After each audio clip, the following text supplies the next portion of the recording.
주택시장이 긴 침체 늪에서 벗어나려는 기미는 곳곳에서 보이고 있지만 문제는 역시 정치권입니다.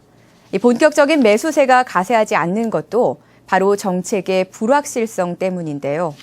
다주택자 양도세 중과 폐지 등 시장 정상화를 위해 처리해야 할 것들은 많은데 국회는 파행만 거듭하고 있습니다. 계속해서 방서우 기자가 보도합니다. 9월 정기국회가 문을 연 지 열흘이나 지났지만 국회는 여전히 파행입니다. 의사 일정은 합의도 하지 못한 채 여당이나 야당은 서로 내탓만 하고 있습니다.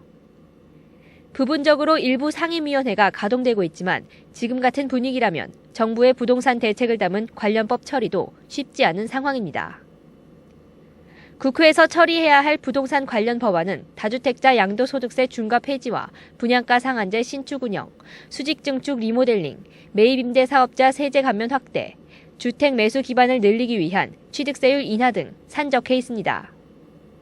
하지만 전국이 경색되면서 법안 처리 여부는 미지수입니다. 정부가 주택 매매 수요를 늘리기 위해 6억 원 이하 주택은 1%, 6억 원 초과 9억 원 이하는 2%, 9억 원 초과 3%로 취득세율을 영구 인하하기로 했지만 국회 통과는 여전히 오리무중입니다.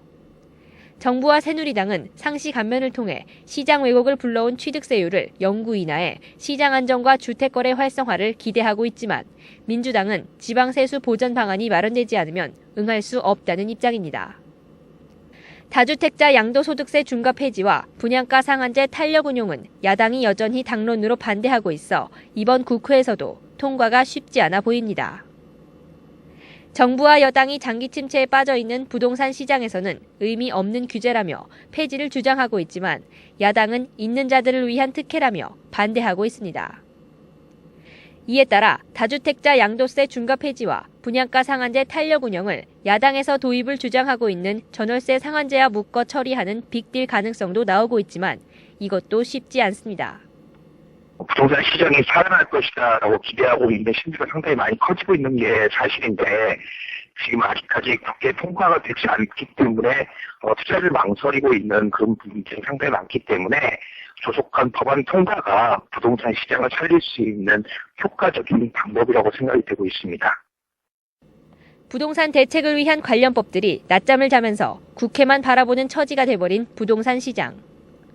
전문가들은 부동산 시장을 하루빨리 안정시키고 정책의 시너지 효과를 위해서도 정책 발표 시점과 시행 시점의 차이를 최소화해야 한다며 무엇보다 관련 법안 국회 처리가 시급하다고 입을 모으고 있습니다. RTN 부동산 경제TV 방서우입니다.